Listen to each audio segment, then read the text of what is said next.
If you work night shifts in a factory, there is one rule they never write down on paper, but every old-timer will tell you the same thing with a dead serious face. If the crusher hums before you turn it on, do not open the door. I didn't believe it either. Not until the night I found something inside machine number 4 that was breathing. What happened after I opened that door is something I have never been able to explain. And by the time this story is over, you're going to understand why I still sleep with the lights on, why I flinch at the sound of hydraulics, and why I never ever work a night shift completely alone anymore.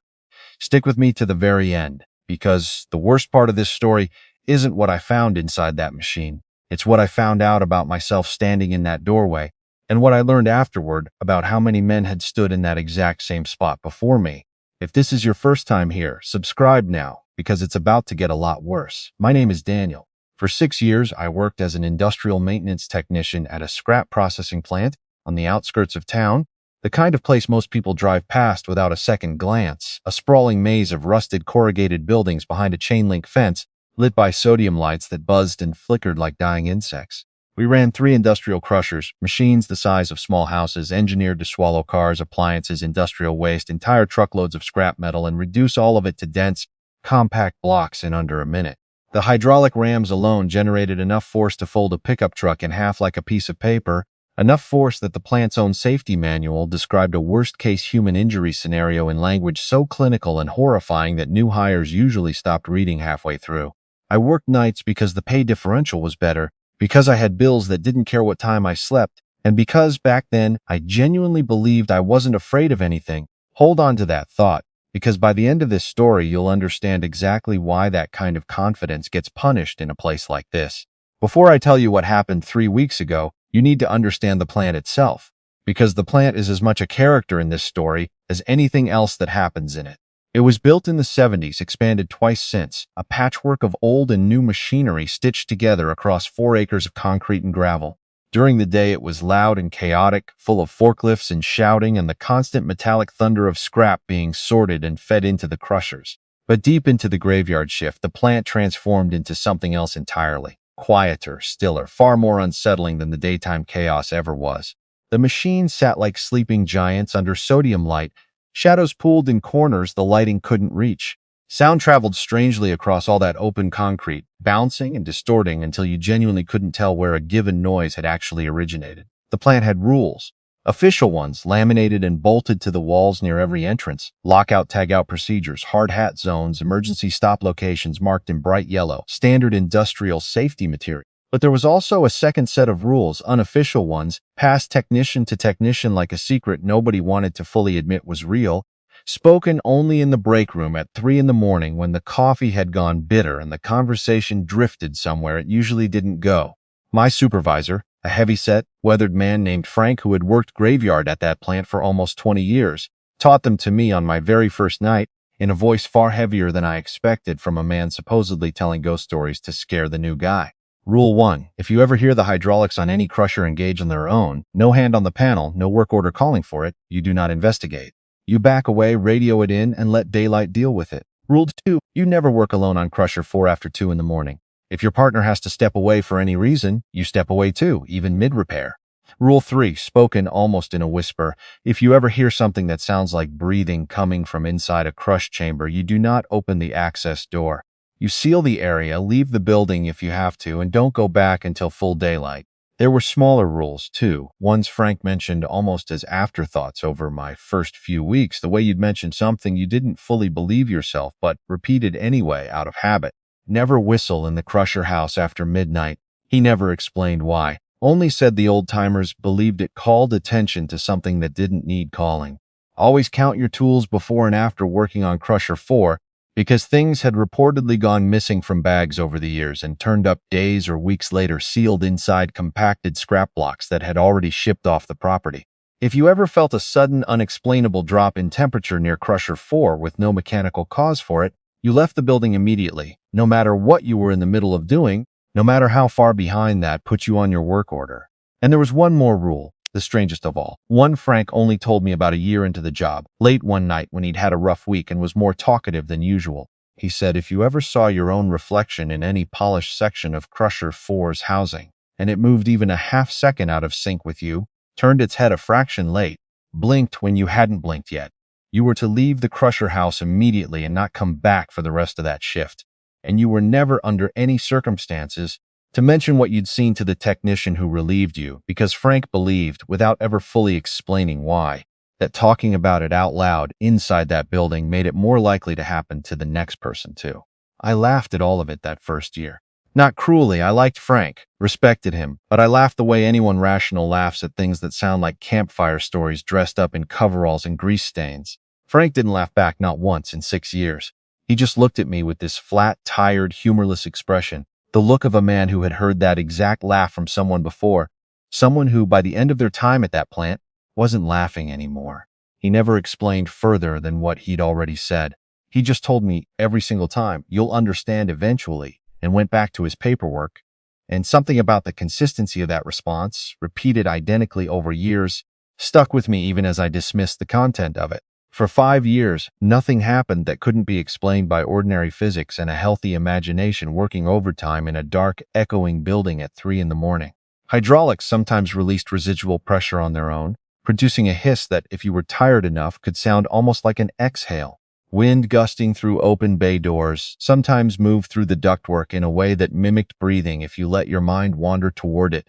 I filed Frank's rules away as workplace folklore, the kind of thing that develops naturally in any dangerous industry, a way for veteran workers to encode real safety lessons into stories memorable enough that new hires would actually follow them without needing to understand the underlying mechanical reasoning. It made sense to me. It still makes a certain kind of sense to me now, even after everything that happened. I should tell you about the other technicians too, because their stories matter to what happened to me, even though at the time I dismissed every one of them the same way I dismissed Frank's rules. There was an older tech named Walter, retired by the time I started, but still occasionally stopping by to visit Frank, who told me once over a cigarette outside the break room that he'd worked Crusher 4 for almost a decade in the 80s and 90s, and that he'd personally known 2 technicians who left the company abruptly, without notice, without collecting their final paychecks, without so much as a goodbye to coworkers they'd known for years. Both times, Walter said, it had happened after a solo night shift call to Crusher 4. Both times, the company had simply updated the employee roster and moved on, the way companies do when turnover is high and nobody in management wants to ask uncomfortable questions that might slow down production. Walter didn't claim to know what had actually happened to either of them. He just said that in almost 40 years of industrial work across 3 different plants, he'd never seen turnover behave quite like it did around that one specific machine, like it was selective somehow, like it had a preference. Then there was Miguel, my actual shift partner for most of those 6 years, the person who should have been standing beside me the night all of this happened. Miguel didn't believe in any of it either at first, but Miguel had his own smaller story, one he only told me once, deep into a slow night shift about 2 years before everything came to a head. He said that about a year before I'd been hired, working Crusher 4 alone on a call very similar to the one I'd eventually get, he'd heard something moving inside the sealed chamber, not breathing, not a voice, just a slow, deliberate scraping sound, metal against metal, shifting weight from one side to the other, like something large repositioning itself in a space that should have been completely empty and completely inert. Miguel said he hadn't opened the door. He said he'd stood there for almost a full minute, frozen, listening to that scraping sound, and then he'd simply turned around, walked out, and requested a transfer off Crusher 4 duty specifically, which the plant granted without asking a single follow-up question, which in itself told him something. After that night, Miguel told me he made it a personal rule to never, under any circumstances, take a solo call on that specific machine again, no matter how routine the fault code looked on paper, no matter how short-staffed the shift was. I remembered that conversation with Miguel very clearly on the Tuesday night everything happened, which is part of what makes it worse in hindsight. Because on that particular night, Miguel was out sick, and I was the one who ended up taking the solo call he'd spent 2 years actively avoiding. It was a Tuesday night bleeding into Wednesday morning, deep into the deadest stretch of the graveyard shift, somewhere around 3 in the morning, the hour when the entire plant stops feeling like an industrial facility and starts feeling like the inside of some enormous sleeping animal, every machine dormant and silent, waiting, the whole building holding its breath along with you. Dispatch radioed that Crusher 4 had thrown an error code, a pressure sensor fault in the hydraulic feed line, the kind of routine mechanical nuisance that needed physical inspection before the day crew could bring the machine back online at 6. Ordinarily, that call would go out to 2 technicians, But Miguel had called in sick that night with food poisoning, and the only other tech on shift was clear across the facility fighting a conveyor jam that couldn't wait either. So it fell to me, alone, to walk out to the crusher house. I remember thinking about Rule 2 as I grabbed my tool bag. I remember thinking about Miguel's scraping sound story too, if I'm honest, and consciously deciding neither applied. Not really, because the crusher wasn't running. It had thrown a fault code specifically because the automated safety system had already shut it down. A machine that isn't running, I told myself, walking across that gravel yard under sodium light, can't hurt anybody. I want you to remember that reasoning because it's exactly the kind of reasoning Frank had spent 6 years warning me about without ever using those specific words. It's the reasoning of someone who has decided they're too smart, too experienced, too rational to actually need the rule that's about to save or cost them everything. The crusher house rose up out of the dark ahead of me, 3 stories of corrugated steel built specifically to contain Crusher 4, one of the oldest and largest machines on the property, installed decades before I was even born, refurbished and patched so many times over its service life that half its internal components no longer matched the original manufacturer specifications on file. I badged in through the side door, and the motion sensor lights kicked on floor by floor as I moved deeper inside, a slow cascade of fluorescent tubes flickering to life above the catwalks. Like the building itself was waking up one section at a time, specifically to watch me walk through it. I found the fault code easily on the control panel. A pressure sensor on the primary RAM housing had tripped, most likely from scrap debris lodged in the sensor casing, the kind of routine issue I'd cleared a dozen times before without any incident whatsoever. I climbed the service ladder up to the access platform running along the top of the crush chamber, popped the panel covering the sensor housing, and got to work, flashlight clenched between my teeth, wrench in hand, radio clipped to my belt just in case, though it would prove useless for what was about to happen. That's when I heard it, breathing. Not the whoosh of a hydraulic line venting residual pressure. I knew that sound intimately, had heard it 1,000 times, and this wasn't it. This was slow, deep, ragged, uneven, the unmistakable sound of air being drawn through a throat that had been damaged somehow, the kind of labored breathing you hear from a person in a hospital bed, hooked to machines that are the only thing keeping them tethered to being alive at all. And it was coming from inside the crush chamber itself, from behind 18 inches of hardened compression steel, from a space no living thing should have ever been able to enter, let alone survive in, let alone breathe in for however many years it had apparently been happening. I froze on that platform, every single rule Frank had ever given me running through my mind at once, clear and specific. Seal the area, leave the building, don't come back until daylight. I actually took a step backward toward the ladder. I want that on record. Some part of me in that moment still had enough sense left to almost listen, to almost become one more transfer request Frank never had to ask uncomfortable questions about. And then the breathing changed. It thickened into something unmistakably a voice, thin, cracked, fighting its way through metal and static the way a weak radio signal fights through interference. And it said my name. Not hey or help. Nothing a stranger sealed inside an industrial machine should logically have said. It said Daniel, clear, deliberate, in a voice carrying an impossible, unplaceable familiarity, like something out of a half-remembered dream that dissolves the harder you try to focus on it. I told myself it was some acoustic trick, whined through distant ductwork distorted by the strange geometry of the building, coincidentally forming something that sounded like a word, sounded like my name, because my brain was primed by 6 years of Frank's stories and Walter's stories and Miguel's story to hear exactly that. I told myself a lot of things in the 30 seconds that followed, and then, against every single rule I'd been given, I opened the access door. The interior of a crush chamber is not a place a human being can occupy under any normal circumstance. It is a sealed compression cell lined with thick, hardened plate steel, engineered to fold vehicles in half under thousands of pounds of hydraulic force. There has never been a reason to install lighting inside it. But when I pulled that heavy door open, there was light, faint, sourceless, a pale bluish glow like moonlight filtered through disturbed water, illuminating something at the center of the chamber that made every hair on my body stand up at once. A full-body cold that had nothing to do with the actual temperature of the room. It was a figure, roughly human in proportion, hunched against the far wall, made of metal, not wearing metal, not encased in it, but composed of it, seamless plating catching the strange blue light in slow rippling waves, like liquid mercury poured into the rough shape of a man and left to cool mid-motion. Its chest rose and fell in that same ragged rhythm I'd heard from outside the door, plates shifting and resettling against one another with each breath, A sound like 1,000 tiny hinges working in uneasy unison, a sound I still hear sometimes in the half-second between sleep and waking. Every instinct screamed at me to slam that door. But something held me in that doorway that wasn't quite paralysis, closer to the pull you feel standing near the edge of a high place. Some small dangerous part of you wanting to know exactly what happens if you don't step back in time. The figure's head turned toward me slowly. No eyes in any conventional sense, only two shallow depressions pressed into the metal where eyes belonged, and yet I felt distinctly, unmistakably looked at, examined, in a way that crawled under my skin worse than any physical gaze ever could. Then it spoke again, closer now, clearer. "You're late," it said. "You're always late, Daniel." My voice barely worked when I asked who it was, how it knew my name.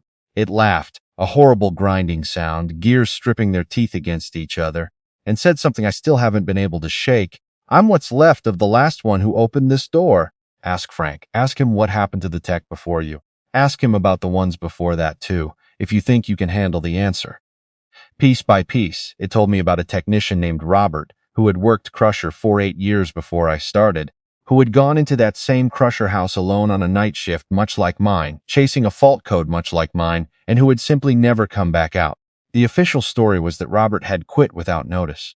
But according to the thing hunched in that chamber, Robert had opened that same door and been offered something, the exact details of which it refused to give me no matter how I asked, its voice sliding away from the question every time like water finding the path around a stone. And Robert had said yes. The price of saying yes was becoming this, becoming the breathing shape in the machine, waiting years for the next technician, arrogant or unlucky enough to open the door, so the cycle could continue, so whatever patient, hungry thing actually lived beneath Crusher 4 could keep feeding, one broken man at a time, always disguised as routine mechanical failure at exactly the deadest hour of the night. I asked it, my voice shaking, about the others, about whether Walter's 2 vanished technicians from decades earlier were connected to this same machine, this same chamber. It went quiet for a long moment, long enough that I thought it wouldn't answer. And then it said, almost gently, almost with something like pity in that grinding voice, that I was asking the wrong question entirely. It said the real question wasn't how many technicians had opened this door before me. The real question was how many more machines, across how many other plants scattered across the country, were running the exact same patient, decades-long game, each one waiting on its own schedule for its own overconfident technician to walk in alone at exactly the deadest hour of a graveyard shift. It said Crusher 4 wasn't unique. It said it wasn't even close to being the oldest. I need to be honest about what happened next, because I've turned it over in my mind 1,000 times since, and I still don't fully trust my own memory of those next few minutes. The metal figure began to change in front of me. The plating across its chest and shoulders separated and peeled outward, like the petals of some grotesque mechanical flower opening in reverse, revealing not blood and bone but more machinery, gears, pistons, hydraulic lines moving in a rhythm with nothing to do with human anatomy, and at the very center of it, something that looked disturbingly, unmistakably like a human heart, except black, veined with thin threads of dull orange light, still beating, keeping time with the ambient hiss of the Crusher's own idle hydraulics, as though the machine and the man had merged into a single organism, each one sustaining the other in some horrific parody of survival. It made me the offer.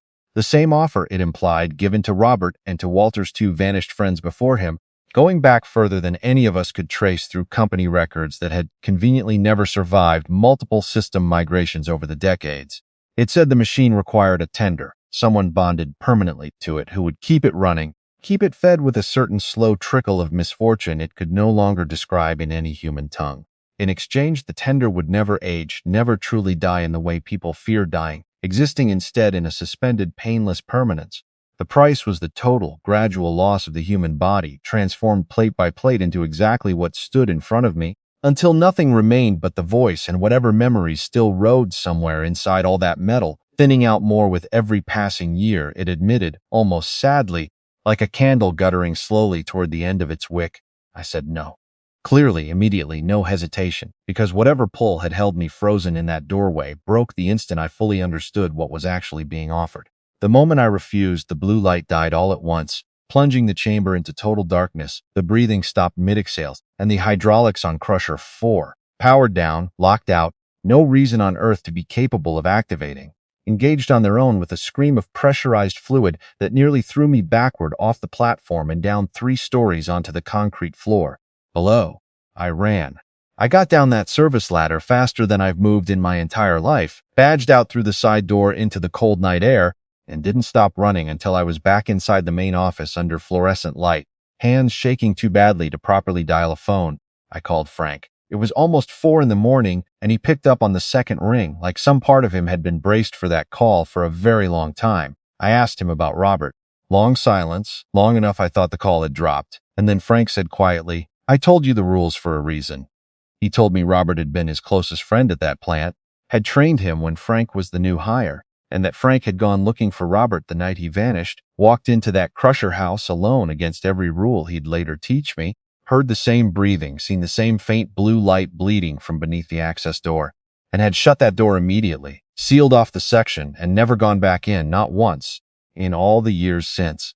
He said he'd spent every year afterward wondering if he could have saved his friend, and every year ultimately deciding that whatever was behind that door wasn't Robert anymore in any way that mattered, and that opening it again would only feed whatever had taken him. I asked him finally about Walter's 2 names from decades earlier. Frank went quiet again, and then admitted, almost reluctantly, that he'd heard those same names whispered around the plant when he himself was the new hire, that the pattern seemed to repeat roughly once every 6 to 8 years, close enough to plausible natural turnover that nobody in management had ever connected the dots. Or maybe, Frank said, something in the very quietest, most tired part of his voice, someone had connected the dots decades ago and simply decided it was cheaper and easier to let the story stay folklore than to shut the machine down and lose a working crusher. Frank told me something else that night I think about more than almost anything else in this whole story. He said the machine doesn't choose randomly. It waits patiently for the technicians just a little too confident, just a little too certain that superstition is beneath someone with a mechanical engineering background, because those are exactly the people most likely to open the door instead of walking away when every instinct screams not to. He said the unofficial rules were never really about the machine at all. They were about knowing your own arrogance well enough to override it in the 3 or 4 seconds you actually have before it becomes too late. I didn't sleep at all after that call. I sat in the break room until day shift filtered in at 6, hands still not quite steady around coffee I never drank. I told the day supervisor Crusher 4 needed a full outside inspection before returning to service, that the fault pointed to something worse than a debris-jammed sensor. It wasn't strictly a lie. I genuinely didn't trust anything about that machine anymore. A specialty demolition crew came in almost 2 weeks later, officially to decommission Crusher 4 for unrelated structural failure discovered during inspection. I wasn't present, having already transferred out. But Frank told me afterward, voice gone strange and distant, that when the crew finally cut open the crush chamber, they found plating and components inside that didn't match any machinery ever officially installed in that unit's entire documented service history, fused directly into the interior walls as if grown there over years rather than installed by human hands. No official report was ever filed. No insurance company wants that kind of claim on record. There's one more thing I never told anyone except Frank, and I'm only telling you now because you've stayed this long, and I think you've earned it. About a week after I transferred, I got a text from an unknown number at exactly 3:04 in the morning. No words, just an 11-second audio file. I almost didn't open it. I wish some nights I hadn't. It was breathing, slow, ragged, familiar, followed right at the end by 2 words in that same cracked, grinding voice. Not yet. I never found out who sent it or how they got my number, or whether those 2 words were a promise, a warning, or simply the truth. I blocked it. I've never received another message like it, but I still think about it every night shift. Somewhere around 3 in the morning, when the building goes quiet and the machines sit still around me, waiting the same way that chamber waited for 8 patient years before I ever walked in. If this story kept you here until the very last word, that's exactly why stories like this exist. To make you feel that same pull I felt standing in that doorway, and to remind you that some doors really are better left closed, no matter how badly you want to know what's on the other side. Subscribe if you want more real night shift horror like this. Tell me in the comments whether you'd have opened that door or run the second you heard the breathing, and I'll see you in the next one. Story number 3. If you ever take a job running the night shift alone in a machine shop, and the mist starts rolling in around 2 in the morning smelling like vanilla, sweet and warm and completely wrong for a room full of steel and cutting oil, do not breathe it in any longer than you have to, because I did for 4 months straight, and by the time I finally understood what that mist actually was, it had already changed what came out of my lungs every single time I exhaled. Stay with me to the end of this one, because the last thing that Mist showed me is something I still can't say out loud without my hands shaking. My name doesn't matter for this story. Just know that I'd been a manual machinist for almost 15 years by the time any of this happened, running lathes and mills since I was 22 years old, the kind of work where your hands know things your brain never had to learn consciously, the feel of a cut going smooth versus a cut about to chatter, the sound of a bearing starting to go bad 2 weeks before it actually fails. I tell you that because I need you to understand that I wasn't some green kid who didn't know machinery. I knew that shop floor better than I knew my own apartment, and none of that experience prepared me for a single thing that happened at Ferris Precision Tooling. I found the job through an old contact from a previous shop, a guy named Walt, who told me Ferris was hiring a solo night machinist, 11 at night until 7 in the morning, good pay, minimal supervision, mostly running custom gear orders for industrial clients. Walt didn't work there anymore. When I asked him why he left, he got quiet in a way that should have told me everything I needed to know, and he just said, "Take the day shift somewhere else if you can." I didn't listen. The pay was too good, and I was 3 months behind on alimony, and a job that paid that well for running a manual mill alone overnight sounded like exactly the kind of thing a desperate man doesn't ask too many questions about. Ferris Precision Tooling sat at the edge of an industrial park, a squat brick building with narrow windows painted over from the inside, the kind of place that looked like it had been built sometime in the 60s and never meaningfully updated since. The owner, a thin, quiet man named Mr. Ferris himself, walked me through my first orientation on a Sunday evening before my first Monday shift, and he moved through that shop with a strange kind of care, like he was walking through a room full of sleeping animals he didn't want to wake. He showed me the manual mill I'd be running, an old but well-maintained Bridgeport, and the lathe beside it, and a small stockroom in the back where blanks and finished parts were stored before shipping. Then he handed me a laminated card, yellowed and worn soft at the corners from years of handling, and he told me to read it before my first shift and to keep it in my toolbox at all times. He told me the rules on that card had been written by the man who founded the shop decades earlier, and that every single machinist who had ever worked the night shift at Ferris had followed them without exception, and that the ones who hadn't were the reason the card still existed at all. I asked him what he meant by that. He looked at me for a long moment, the same careful way he'd been walking through that shop, and he said, "You'll understand what the mist means soon enough. Just follow the rules, and it will leave you alone." I laughed it off the way you do when someone says something like that with too straight a face. I figured it was shop folklore, the kind of thing that gets passed down and exaggerated over the years, until nobody even remembers where it started. I took the card home that night and read through it in my car before I even started my engine, and even though I didn't believe a word of it yet, I remember every hair on my arm standing up as I read it. I'm going to read you those rules now, exactly as they were printed on that card, because every single one of them ends up mattering before this story is over. Rule 1. If the shop fills with white mist that smells like vanilla, stop your machine immediately and step back from the spindle. Do not continue cutting. Rule 2. Never breathe deeply while the mist is present. Shallow breaths only through the nose until it clears. Rule 3. If you hear a second set of footsteps on the shop floor while the mist is out, do not turn toward the sound. Keep your eyes on your work. Rule 4. The mist always enters through the back stockroom first. Never go into the stockroom once the mist has started. Rule 5. If a finished part comes off your machine that you don't remember cutting, do not inspect it closely. Place it in the red bin by the door and leave it there until morning. Rule 6. Count your fingers before you start any cut. Count them again after. If the number doesn't feel right, stop working for the night immediately, even if nothing looks visibly wrong. Rule 7. Never answer if you hear your own voice calling from another part of the shop offering to switch spots with you at the machine. Rule 8. The mist smells sweeter the longer you've worked here. If it starts to smell like a specific memory instead of just vanilla, leave the building immediately. Rule 9. Do not look into the coolant tank while the mist is present, no matter what you think you see moving in the fluid. Rule 10. If the mist ever fills the entire shop floor so thick you can't see your own machine anymore, do not try to feel your way back to the exit. Sit down exactly where you are, close your eyes, and wait. Rule 11. Never accept a thermos of coffee left on your workbench that you didn't bring yourself, even if it's your usual brand. Rule 12. If the mist clears and you find gear teeth cut into something that isn't metal, do not touch it with your bare hands. Sweep it into the scrap bin using the push broom only. Rule 13. If the mist ever smells like vanilla cake instead of vanilla extract, you have already stayed too long in this job. Give notice that same week. Do not wait for a better time. I remember sitting in my car reading that last rule over and over, vanilla cake instead of vanilla extract, trying to figure out what kind of person writes a rule that's specific, that's strange, unless they'd lived through exactly the thing the rule was warning about.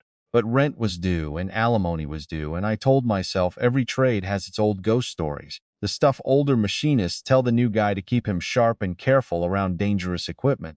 I told myself that for longer than I should have. My first 3 weeks at Ferris were almost boring in the best possible way. I ran gear blanks through the mill, cutting custom tooth profiles for industrial clients, mostly small batch orders that required real skill and attention, the kind of work I actually enjoyed. The shop was quiet at night, just me and the hum of the mill motor and the smell of cutting oil, and I started to relax into the rhythm of it, the way you do with any new job once the unfamiliarity wears off. I even started to forget about that laminated card sitting in my toolbox until the night the mist came for the first time. It was almost 2 in the morning, and I was 3/4 through cutting a batch of spur gears, standing at the Bridgeport with the cutter spinning smooth and even through a brass blank, when I noticed the temperature in the shop had dropped. Not dramatically, just enough that I noticed the hair on my arms rising the way it does right before a storm rolls in. Then I smelled it. Vanilla. Sweet, warm, unmistakable, completely out of place in a room that had smelled like cutting oil and hot metal every single night before that one. I looked up from my work and saw it curling in from the doorway that led to the back stockroom, thick and white, low to the ground at first, rolling across the concrete floor like something alive, like it had weight and intention behind the way it moved. I remembered Rule 1 immediately. Stop the machine, step back from the spindle, and some instinct in me, some deep machinist instinct built from 15 years of never leaving a cut unfinished if I could help it, made me hesitate for just a few extra seconds to finish the pass I was on before I killed the power. Those few seconds felt like nothing at the time. I understand now that they were everything. The mist reached the base of my machine before I even got my hand fully off the feed lever, and it rose up around my legs, cool and strangely soft like walking through fog on a mountain road, except this fog smelled like a bakery, like something warm just pulled out of an oven. And underneath that sweetness there was something else, something I couldn't quite place yet, something faintly metallic like a coin held too long in a closed fist. I stopped the machine. I stepped back, exactly like Rule 1 said, and I stood there in the middle of that shop floor, mist rising past my waist now, watching it roll toward my machine, toward the brass gear blank still clamped in the vise, the cutter frozen mid-tooth in the middle of the profile I'd been machining. I want you to understand I have cut thousands of gears in my career. I know exactly what an unfinished tooth profile looks like, exactly how many passes a given size and pitch requires. And when the mist finally thinned enough for me to see the blank clearly again, nearly 10 minutes later, the gear was fully finished, every tooth cut clean and precise, better than my own hands could have managed, better than the Bridgeport itself was rated to produce without at least 3 more passes.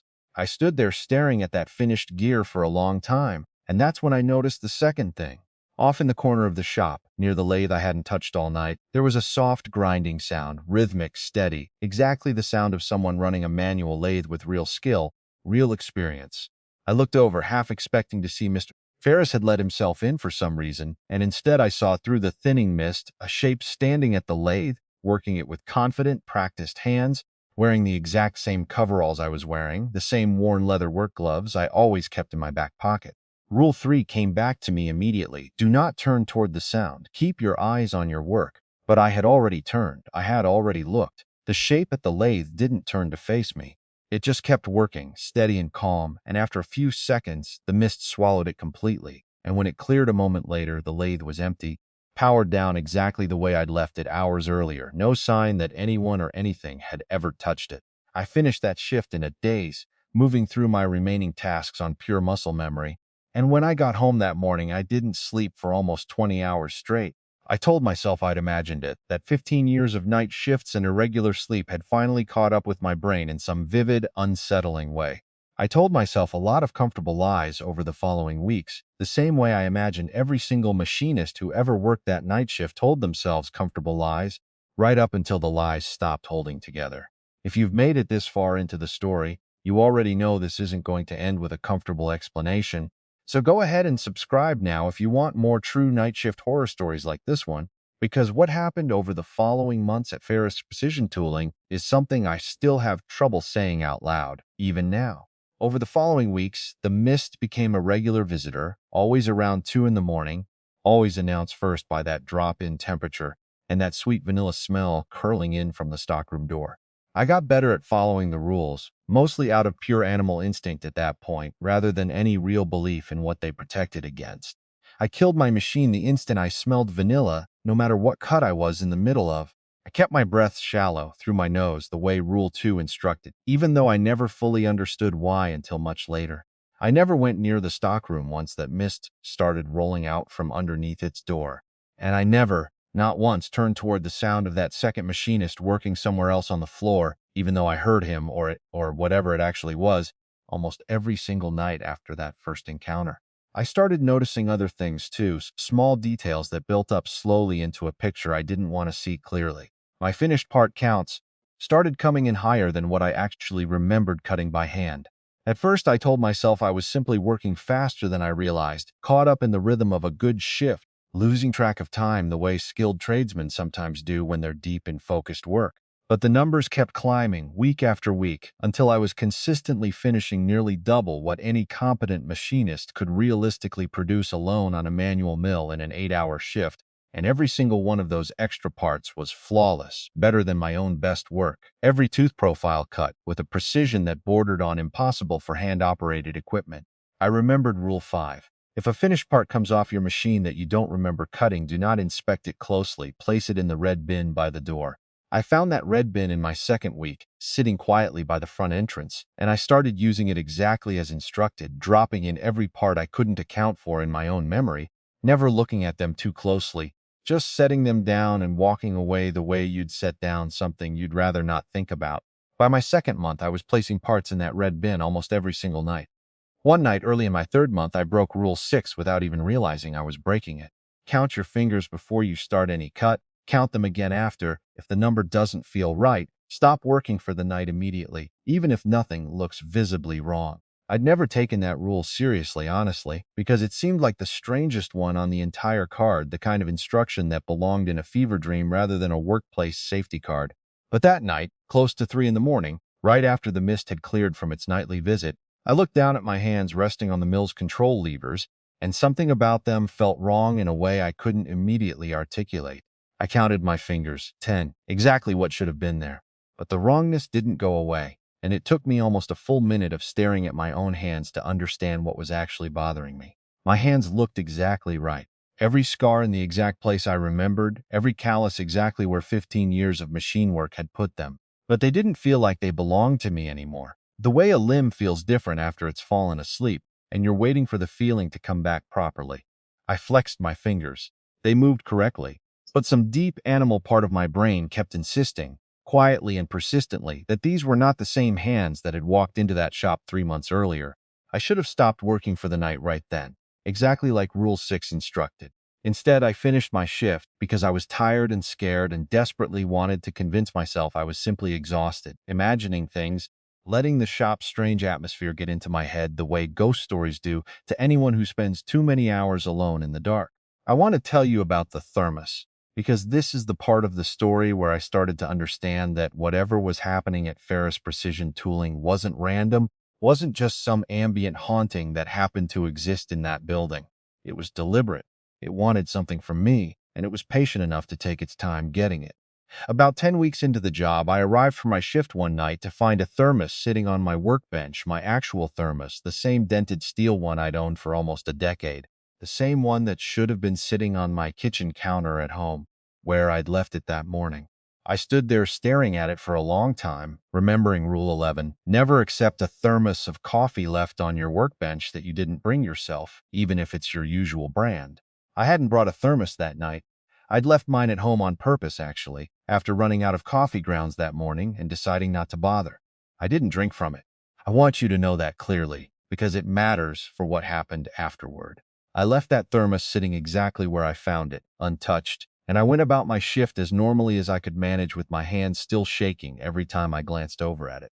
Around 2 in the morning, right on schedule, the mist rolled in from the stockroom, and this time, as it curled around my workbench, I watched the thermos lid slowly unscrew itself, all on its own, no hands touching it, and a thin curl of steam rose out of it into the mist, and the smell that steam carried wasn't coffee at all. It was vanilla, thick and sweet, the exact same smell as the mist itself, like the thermos had never actually contained coffee in the first place, like it had simply been waiting for the right moment to reveal what it truly was. I understood, standing there watching that lid screw itself back on by nothing at all, that the mist wasn't simply visiting my shop, it was testing me. Every rule on that card represented a test I had to pass over and over, night after night, and every single test I failed brought it a little bit closer to whatever it was actually trying to accomplish. Around my 12th week, I finally worked up the courage to ask Mr. Ferris directly about the mist, catching him during one of his rare daytime visits to drop off new stock. I asked him plainly what it actually was, and for the first time since I'd met him, he didn't deflect or give me a vague, careful non-answer. He sat down on an overturned crate near the front of the shop and told me the story of his own father, who had founded Ferris Precision Tooling almost 60 years earlier, and who had died in that very shop alone on a night shift sometime in the early 1970s. Mr.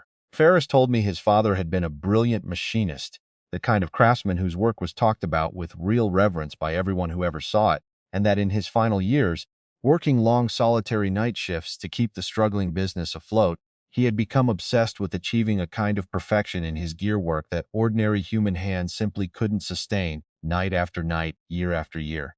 Mr. Ferris told me that his father had started experimenting, quietly, secretly, with something he'd found reference to in an old journal left behind by the machinist who trained him, some method of trading a portion of yourself, a little at a time, in exchange for skill and precision beyond what your own two hands could naturally produce. Mr. Ferris didn't know the full details. He said his father never wrote any of it down in a way that fully explained the mechanism. But he told me that whatever his father did, however he did it, it worked exactly as promised. His gear work in those final years became legendary, flawless in a way that drew attention from clients across 3 states. And bit by bit, night by night, his father became less and less like himself until one morning Mr. Ferris arrived to open the shop and found only a folded set of coveralls sitting neatly on the floor beside a gear that had never been ordered by any client, a piece of custom tooling so intricate that to this day, decades later, nobody who has examined it has ever fully understood what machine it was actually designed for. Mr. Ferris told me the mist had been coming back every few years since then, always drawn to whoever ran the night shift alone, always offering the exact same trade his father had accepted. Skill, precision, speed, the kind of mastery that takes most machinists an entire lifetime to develop, offered up front, immediately, in exchange for small pieces of the person using it, taken slowly enough that by the time you noticed how much you'd already given away too much to simply walk back from it. I asked him why he kept hiring machinists for that shift at all, if he knew what it did to them. He looked at me with something that might have been shame, and he told me that the shop couldn't survive without that night production, that the mist's work was the only reason Ferris Precision Tooling had stayed in business as long as it had, and that every machinist who'd ever taken that job had been told the truth, eventually, the same way he was telling me now, but that by the time most of them heard it, it was already too late for the truth to actually help them. I asked him what happened to the ones who left in time, the ones who followed Rule 13 and gave notice the same week the mist started smelling like vanilla cake instead of vanilla extract. He told me he genuinely didn't know, because in 60 years, as far as he was aware, nobody ever had. That night, my hands were shaking so badly I could barely hold my calipers steady enough to measure a simple gear blank, and around 2 in the morning, right on schedule, the mist rolled in from the stockroom exactly as it always did. But this time, it smelled different, sweeter, thicker, and underneath the vanilla, unmistakably, there was the smell of actual cake, warm and rich, frosting and batter, the exact smell of my grandmother's kitchen on a Sunday afternoon when I was maybe 6 or 7 years old, a memory so specific and so vivid that I nearly dropped my tools right there on the shop floor. Rule 13. If the mist ever smells like vanilla cake instead of vanilla extract, you have already stayed too long in this job. Give notice that same week. Do not wait for a better time. I understood, standing there breathing in that impossible, achingly familiar smell, that I had crossed some threshold I couldn't fully see the edges of, and that whatever remained of my choice in this situation was rapidly running out. I stopped my machine. I stepped back from the spindle, and for the first time since I'd started that job, I didn't wait to see what the mist would do next. I walked straight toward the front door, ignoring every instinct in my body that screamed at me to look back, to check on the sound of that second set of footsteps I could hear starting up somewhere behind me, steady and calm, working my machine, cutting my gears, wearing my gloves. I made it to the parking lot. I made it into my car. And as I sat there with my hands still shaking on the steering wheel, I looked back one final time at that squat brick building. and through the narrow painted-over windows. Just for a moment, I saw the mist pressed up against the glass from the inside, thick and white, and within it, faintly, the outline of a figure standing exactly where I'd been standing 30 seconds earlier, working the mill with slow, patient, practiced hands. I never went back. I called Mr. Ferris the next morning and gave my notice over the phone, effective immediately, and he didn't argue with me, didn't try to talk me into finishing out the week. He just said in a quiet, tired voice, "I'm glad you got out in time. Most don't. It's been almost a year since I left that shop, and I want to tell you everything went back to normal after that, that I found new work at an honest machine shop running an honest day shift, and that the mist and everything it represented stayed behind, locked inside that squat brick building at the edge of the industrial park." Mostly, that's true. But every once in a while, usually around 2 in the morning, I wake up with the unmistakable smell of vanilla in my bedroom, faint but unmistakable, and I lie there in the dark, perfectly still, counting my fingers under the blanket, over and over, waiting for that smell to fade, wondering how much of myself I actually managed to walk out of that building with, and how much of me is still standing at that Bridgeport mill, cutting gear after gear after gear, in a shop that never closes, for an employer that never runs out of patience. I looked up Ferris Precision Tooling online a few months ago. The listing is still active. They're still hiring for the night shift, solo machinist position, good pay, minimal supervision. I sat there staring at that job posting for almost 20 minutes before I finally closed the browser tab, and I have never once let myself open it again. If this story kept you with me until the very end, that tells you something about what real horror actually feels like, the kind that follows you home in the smell of something sweet. Type vanilla in the comments if you made it all the way through this shift with me tonight. Subscribe if you want more true night shift horror stories exactly like this one, and if you ever take a job running machinery alone in the dead of night, and the air around you starts to smell like something warm and sweet that has no business being anywhere near a shop floor, remember every single rule I just gave you, and whatever you do, the moment that smell turns from vanilla extract into vanilla cake, walk out that door and never look back.